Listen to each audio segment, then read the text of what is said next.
Good morning, good afternoon, good evening, depending upon when you are tuning in to the Cleveland BCG podcast.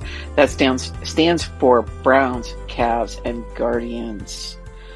All right, Browns fans, it was not a good weekend. It was not a good Sunday. I don't know about you, but when I see the Browns lose so badly, I need time to work through it in my head. And I don't usually watch a lot of football the rest of the day. I watched a little bit of the Sunday night football game, and I watched a little bit of the Monday night football game, and that was really it. I didn't want to watch any of the other games. Didn't really care who won or lost. I knew that the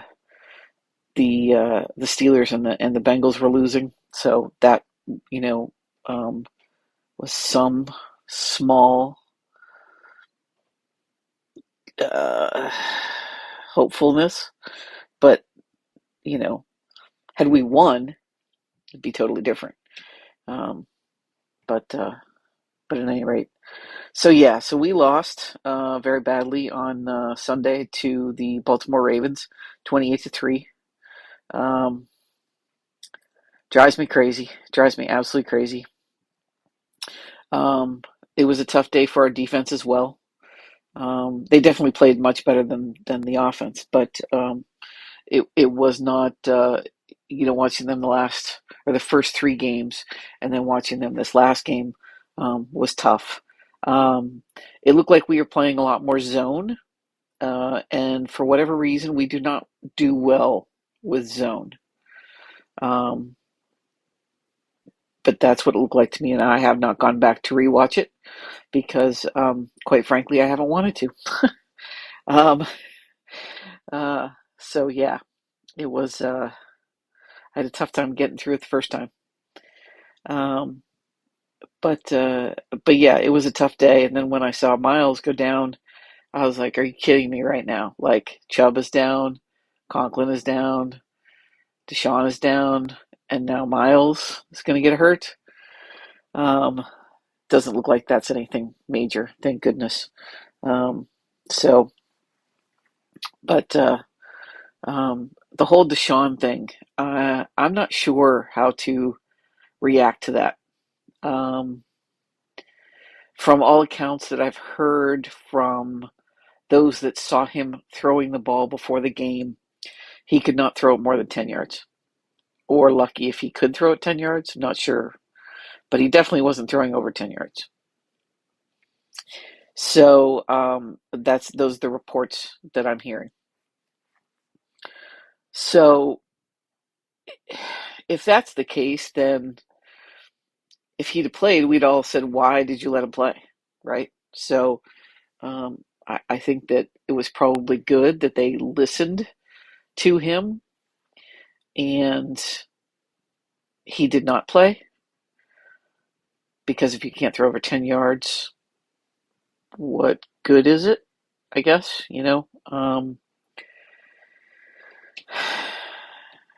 but at the same time, DTR going in. Now, DTR, if you guys have listened to my podcast before, especially in the preseason, I'm pretty high on DTR, and I still am. He was a rookie playing his very first game at home against the Baltimore Ravens. That is a very high bar, right? So, um, and I've never played football myself, obviously. Um, I say obviously because I'm a girl, and girls can't play NFL football. Um, but when you look at how DTR played in the preseason, and then you look at how he played in this game, wow, the difference in preseason and a regular game is all I gotta say. Um, I mean, he talked about in his press conference, how fast the game was, and and I can only imagine, um, what was going on in his head. But his his throwing was all off, and it's totally different than the preseason. When we saw him in the preseason, he was hitting everything. He was running. He was in full command of the offense, and Sunday he was not. Now, again, that being said, he is a fifth round pick, first game, playing at home when all the fans expected to see their starting quarterback, who were paying buku bucks,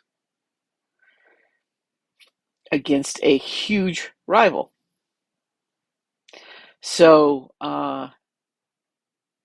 the kid had his hands full, you know. He found out only a few hours before the game that he was going to be starting. So I'm sure he was excited. I'm sure there was nerves, and I'm sure that the game went much faster as far as moving goes for him than he ever thought. So he also didn't get help from the line. Um, it was just a rough day all around. It's just a rough day. Uh, Wills, I listened to the Hoff, and he said um, uh, he saw him doing better, like his mechanics were better, and the that sort of thing was better. But the guy just doesn't have any, from what I can see, from what it looks like from me sitting at home in my chair watching it on TV. It looks to me as though this guy just doesn't play with a lot of excitement. I'm not sure where the disconnect is. Uh, he looks slow, and he just doesn't look excited to be in the game. And if you're not excited to be in the game, if you don't want to stop the people coming at your quarterback, that's a problem. And I don't understand why we have not addressed this mediocre play. Why are we settling for mediocre play at left tackle? Why? Can anyone answer me that? Now, I know he was drafted high. I know that he's got buku talent. But it's not, to me, in my opinion, it is not showing on the field. It's not showing on the field. Um, so I don't understand. I don't understand our offense as a whole. Let me say that. I don't understand why Kareem Hunt didn't get more touches. Okay, being that he um, is a veteran. I do not understand why we gave up on the run, because if you go back and look at the game, and I really do have to go back and look at the game, but my recollection of the game was Jerome Ford did not do that bad. He had some really good runs that got called back, like three of them, if I remember correctly. Got called back for holding and other crappy, you know, things that happened that had nothing to do with him. So why give up on the run, Stefanski? And why, and I know he's the head coach, but why does Andrew Berry or the Haslams say to him, dude, no more play calling. Let's at least just try it. Let's just try it. 2 weeks. No play calling for you. Give it to AVP. Let him call it. And see what happens. Let's just see what happens. Because he's the only he's the only factor that it feels like we haven't changed on the offense. So I'm not saying get rid of him. I'm not saying that at all. I don't think he's a bad coach. I don't like his play calling. At least, let's give it a chance with AVP. Give it to Alex Van Pelt. Why not? What's going to hurt? Can't do any worse than this past Sunday. Here's where I've noticed that Stefanski has trouble with. He cannot adapt to the game that he's in. He has his Denny's menu with all the play calls on it that he has set out, or that they have put together for that game, okay, each week. And he doesn't deviate from that. He's not going to look and go, you know what, we're not getting anything downfield. All right, let's throw in some screens, maybe a couple slants. Uh, let's try some little dink and dunk things. Because I got to tell you, if you watch that game on Sunday, DTR, and I don't know if this was Stefanski design or if this is DTR not seeing it at this part of it, okay? People were open within like 10 yards, wide open, because the Ravens were giving them that. But DTR didn't take it. Whether he saw it or not, I don't know, and was just trying to do too much and go long or longer. But we could have dinked and dunked them. And then your long game will open up, because then they're going to start to defend that dink and dunk. And that opens up the long game. It can also open up your running game.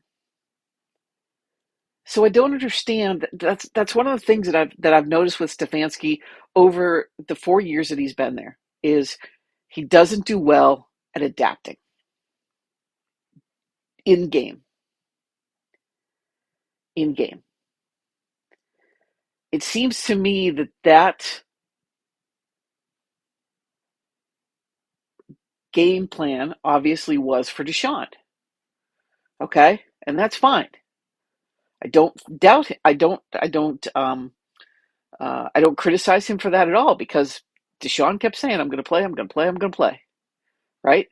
It was only from what people tell me that they saw. I didn't see the film. I went looking for it today and I couldn't find it. Of him telling Stefanski and Andrew Berry on the field about 10:25, they said it was, on Sunday morning, that he was not going to play. They don't know what was said, but um, that's what they said on UCSS today. And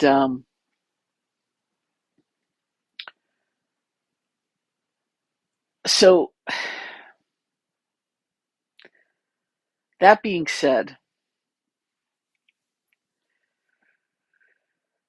I think it's time for AVP to call some plays. I just do. I, that game was atrocious. And you know what? We got a new defensive coordinator, and our defense does a 180, right? And they're excited to play. You can tell they're excited to play. What do they keep saying? We're playing with their seatbelts off. I feel like I'm free. We're watching Garrett run two tight ends back and forth that makes them have to call a timeout so they don't get a penalty for a delay of game, because they were trying to cover him and he kept moving back and forth. We've seen him bouncing a basketball through his legs at the line. Air basketball, that is. And he's never done that before. They're having fun. The offense is not having fun. The offense is having zero fun right now. Zero fun right now. So I really think, and maybe it's not the answer, but will it hurt to give it a couple of weeks to try it and go Stefanski? No, you're not calling plays. You can have a hand in getting plays ready, but AVP calls the plays. Period. Period. Give it a couple weeks. Let's see what happens. Because the best Browns game that I've seen called in 4 years is the one in Pittsburgh that AVP called when Stefanski was at home because of COVID regulations. Sorry, but it's true. It's true. Now, there were a lot of circumstances in that. I get that. But it looked like the best game plan. I think, and again, my opinion, but I think Stefanski gets caught up in, and I like trick plays. I like trick plays. I got no problem with that. When they're done correctly and when they're done in a time, at a time in the game when we're not going to lose um, uh, a lot if it doesn't pay off. Okay. So I like trick plays. So I got no problem with that. But I don't need them constantly.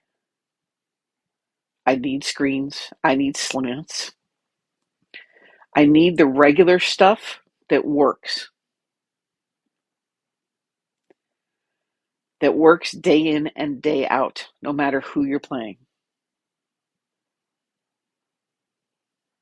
Okay? Now that doesn't mean that they're not going that the defense is not going to adjust to that. Then you got to adjust back. It's a chess game. Okay? And it doesn't feel like Stefanski gets that. And if he does get it, he's overthinking it, in my opinion. That's what it seems like from where I sit. Now, I do not sit in his chair. I don't sit in any chair, for the organization. So maybe I'm full of it. Maybe I am. But if I'm Monday morning quarterbacking on a Tuesday night, that's what I say. That's what I say. And I say we got nothing to lose.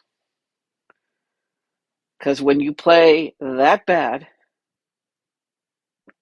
on Sunday, who cares?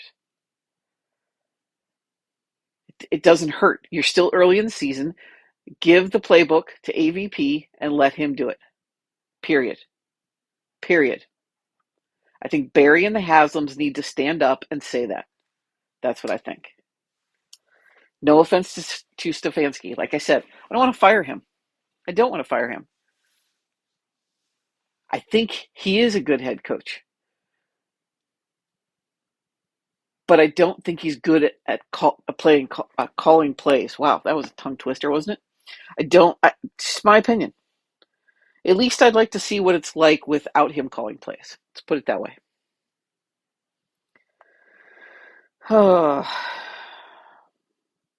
Stress, man. Stress. So, DTR, Dorian Thompson Robinson, was 19 of 36 for 121 yards. He had no touchdowns and he had 3 interceptions. It's terrible. Terrible. He took 4 sacks. The longest completion, 16 yards. That's it. And he was constantly throwing downfield. Constantly. But he was constantly missing them. Constantly. Coop only had one completion, I believe. I'm going to look at that right now, actually. I was going to go to running backs next, but I'm not. Coop. He was targeted 6 times. He had 1 reception for 16 yards. That's it. That's it. That's it. That's it. That's ridiculous. It's ridiculous. If we look at the running, and like I said, I think we gave up on the running game too soon, especially because you have a rookie back there, and you can't put this on his shoulders to keep throwing the ball when he's not throwing the ball well, when he's not seeing the field well, when he's not reading what the defense is giving him. Run the ball. Give it to Hunt. Give it to Pierre. Give it to Jerome. I don't care who you give it to. Give it to somebody. And what the hell was Elijah doing? No offense. I like Elijah. I had Elijah on my fantasy until today when I had to take him off because we're on a bye next week and I had too many Cleveland players and he hasn't done anything for me in the first 4 weeks. So I cut him, unfortunately, and put somebody else in there. You run back 20 yards? 20 yards. Dude, what the hell? Sorry, I don't mean to swear. I don't like to swear on my podcast. But what the heck, man? 20 yards? Backwards? Give me a break, man. Again, my opinion, but give me a break.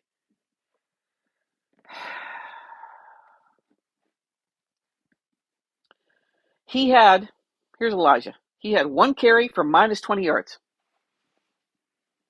You don't think Stefanski learned from that one? He never gave him the ball again. Jerome Ford only had 9 carries for 26 yards. Now, again, like I said, if you go back and look, and I do want to go back and look at this, even though I don't want to watch that game again, maybe I can find just something where I have his runs. But I know he had 2, I want to say 3 runs called back because of penalties, because we weren't good on penalties either. So we shouldn't have given up on the run game, period. I know that we don't have Nick Chubb, and that pains us all. Believe us. Believe us. It pains us all. But we got to keep running the football. You have to.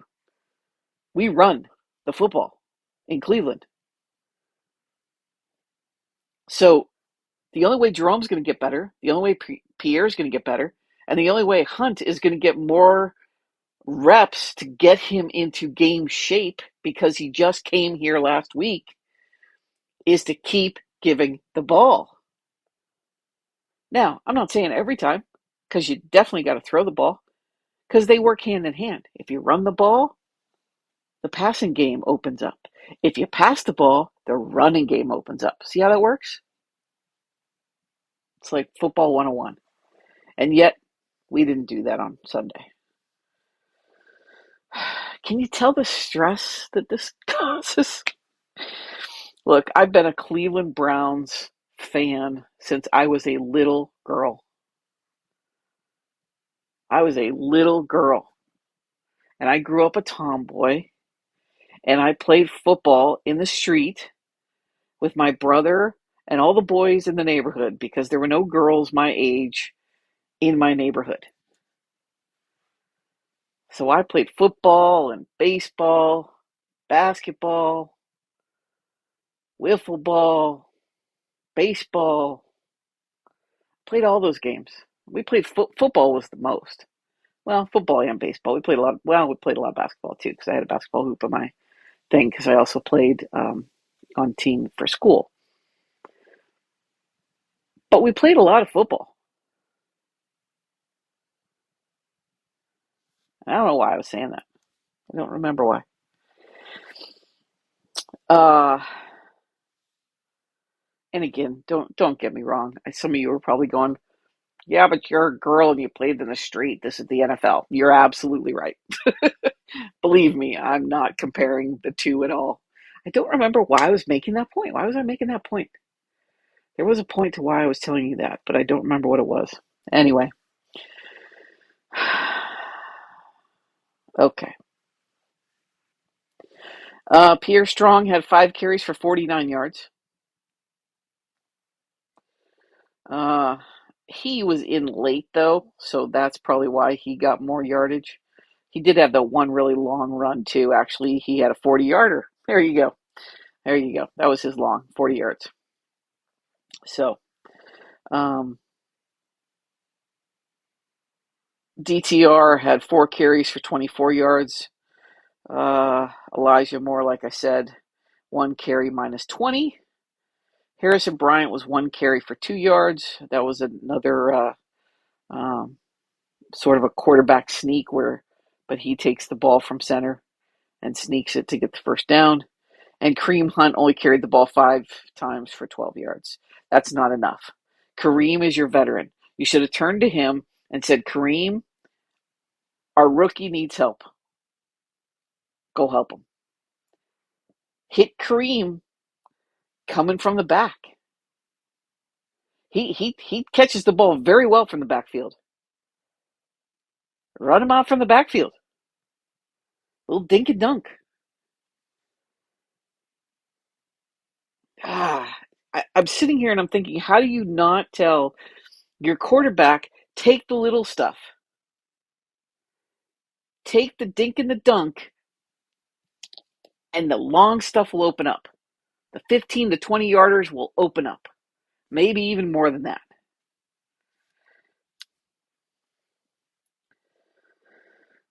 Okay, going into receiving, we had Njoku.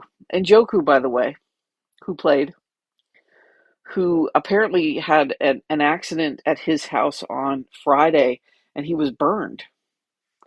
And he played. Holy crap, man. Kudos to David Njoku. I love David Njoku. I know a lot of people are saying we paid him too much money and he hasn't done anything for us. But you know what? That man blocks constantly. He blocks constantly for us. And I don't think that he gets enough plays called for him. Again, problem with play calling, in my opinion. No, I don't know what they're calling in the huddle. It's just an observation that I am making from where I'm sitting, right?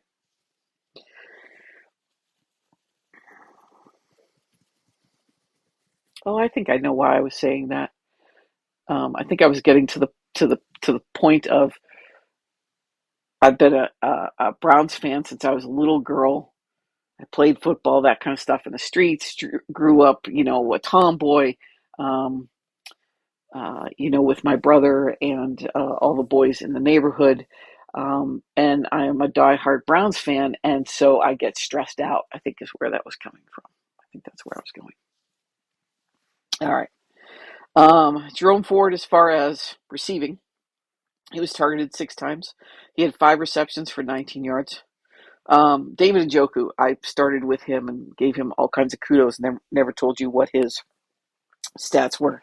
He has 7 targets, 6 receptions, 46 yards. He had a long of 15. Um, that's not bad, especially for a guy that was burned. Okay, you can't tell me he wasn't hurting. He played through it, and he was doing pretty well. Mari Cooper had 1 reception, 16 yards. I think we already covered that earlier. Elijah Moore, 4 targets, 2 receptions, 20 yards. His long was 13. Donovan Peoples-Jones, he was targeted 4 times. He caught the ball once for 7 yards. That's it. That's it. It's terrible. Jordan Akins, targeted twice. 1 reception, 6 yards. Tillman, targeted 3 times. 1 reception, 5 yards. And Tillman and DTR played together. So why, when that happened on Sunday morning, and maybe this did happen, I don't know. If it did happen, though, it didn't show on the field. Let me say that. But why would you not pull Tillman and DTR together and say, look, guys, first you got to go to DTR and say, dude, you're starting. Watson can't go. You're starting. I know you're going to be nervous. Let's go talk to Tillman. You guys know each other, right? You guys already have a chemistry. So I may be calling your number quite a bit today, Tillman, or at least more than I have been, because I know that DTR is comfortable with you. You guys have a feeling for each other. You know what one is going to do. So look for each other today. Okay? Was that done? I don't know. Maybe it was done. Maybe it wasn't. I don't know. It should have been done if it wasn't done, in my opinion. Remind them again. Hey, you're 2 rookies. You're going out there. Doesn't mean you can't play well. You used to do it. You did it last year. You did the year before that. Yeah, it's on a bigger stage. Yeah, the game's going to be faster. But you can do it. I got faith in you. I don't know. I think that goes a long way. Not saying it didn't happen, just didn't show on the thing. And if they did talk to him about that, um, they didn't call enough plays for Tillman. So Harrison Bryant had 1 target, 1 reception for 2 yards. Marquise Goodwin, 1 target, 1 reception, 0 yards. Marquise Goodwin has not been used at all in the first 4 weeks.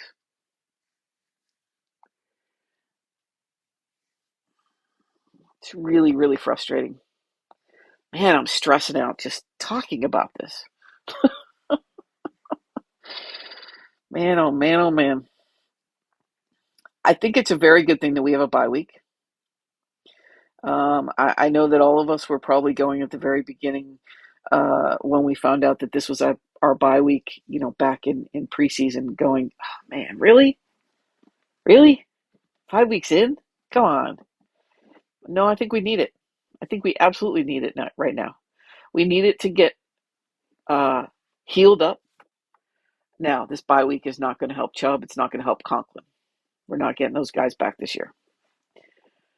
But will it help Njoku? Yes. It'll help him heal from his wounds that he suffered last Friday that had nothing to do with football. It will help Garrett heal his ankle. It will help Watson heal his shoulder, which hopefully is nothing major. Obviously, if he was medically, that's something we haven't talked about. So, as we all know, Stefanski keeps things very close to his chest, and he does not say anything out of turn. As a matter of fact, there are many times if the Browns have lost where I don't watch Stefanski's um, press conference after the game because I know he's not going to tell me anything besides uh, we need to execute better. We need to do better as a team. We win as a team. We lose as a team. Um, I will say, because there are coaches out there that do not take blame. He does take blame. He does take blame. And he does say, I got to do a better job. So I credit him for that. Um, I credit him for that. But in that case, I would like to say, Stefanski, dude, give play calling to AVP for a couple weeks. Just see how it works. See how it feels, see how it works. Just give it a shot. Just 2 weeks. Give it a shot. And I don't know why, when asked about Deshaun, Stefanski didn't say or keep it more vague, you know, uh, that it was a game time decision. It was a decision made by the team. It was a decision made together, something like that. But instead, he answered with, yes, he was medically cleared to play, and that he's played through a lot of, injuries before. It was not a matter of pain. He did not think he had all his faculties. Now, that being said, if Deshaun is not throwing the ball past 10 yards, then no, there's definite weakness in his arm. So even though the doctors didn't see anything that would prevent him from playing, something was preventing him from throwing the ball past 10 yards. And that is my guess as to why Deshaun said, can't play, right? But why Stefanski would say that, I don't know. I don't know. don't know if he was mad and it didn't run through his normal filter and he just said it, because then he, tried to, he didn't, it wasn't trying to clean it up. He was expanding on what he said, on what he was saying. Um, I don't know. I don't know. A lot of people are saying he threw him under the bus. Um, I heard another podcast question, could that divide a team in the locker room because the guy didn't play, even though he was medically cleared to play? And then you got, somebody like Njoku who is playing, after being burned 2 days earlier. Um, I don't know. I don't know. Um, I, I don't know. I don't know why he said what he said. I don't know that anything was wrong with what he said. Quite frankly, he was telling the truth. At least, from what we know to be the truth. Um, and I say that just because we weren't there. I wasn't standing there. I'm getting all of this secondhand and third hand and that kind of stuff from news and such. Um, so I don't know. I don't know if you can criticize Stefanski for saying that. Um, I don't know. That's gonna be just depending upon how you feel, I guess, about Stefanski and about Watson and where you stand on things like that. I have mixed emotions. Part of me is like, dude, you should have just kept it, vague. Yeah, we just decided, he played, he threw the ball around this morning, just wasn't feeling good. Um, you know, didn't have the strength in the arm, and we made a game time decision that um, you know we wanted him to feel better, and we thought we had a better shot with DTR today because of his shoulder feeling that way, or something like that. I don't know. I mean, you don't even have to say we thought we had a better shot with DTR. It was a organization decision. It was a team decision. It was a mutual decision between you know the two of them. Whatever. He could have said that. He didn't. Again, is it a criticism? No. He was telling the truth as to what happened. So, I don't know. People, people would knock it either way that it happened. You know what I mean? If he tells the truth, if he's vague.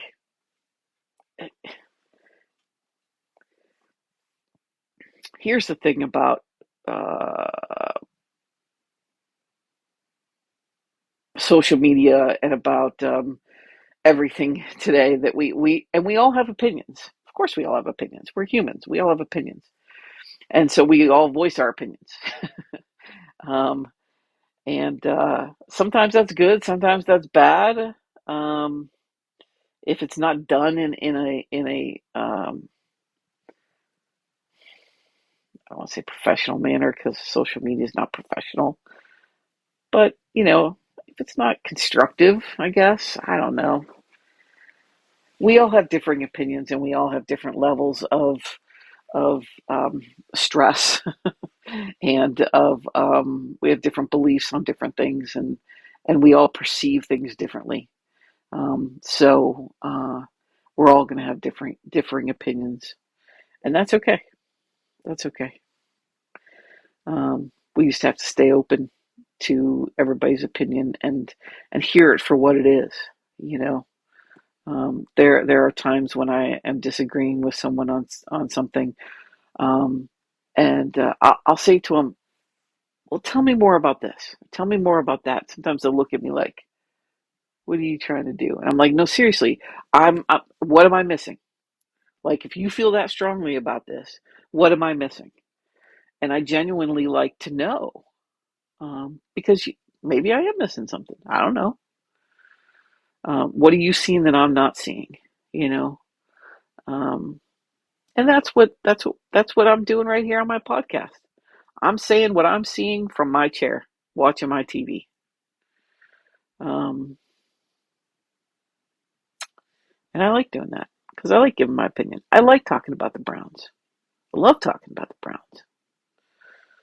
So here's to a good bye week, a relaxing Sunday. I say that because I get very nervous when I watch the Browns, no matter if they're winning or not. Definitely more when they're not. Um, Definitely less relaxing when they are not winning. But here's to the Browns and a bye week, and hopefully to some um, uh, opening of the minds in accepting new things. Um, I'm talking about letting AVP call some plays, Stefanski. Um, Here's to Tito. Tito, thank you for your time with the Cleveland Indians and Guardians, and you will be missed very much, um, very very much. Um,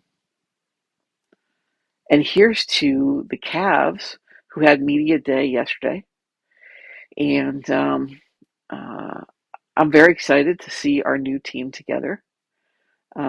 I watched a couple of interviews with George, and he seems like a very cool guy. Um, so I'm excited about that. I watched all the other guys too. I think Mobley might be a little bit bigger in the shoulders and the upper arms. Thinking I saw a little bit more definition. I don't know. I got to see him on TV when he's playing.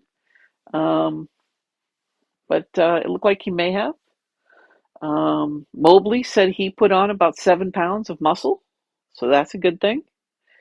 So I'm getting excited, and preseason for them starts next week. I was like, yes.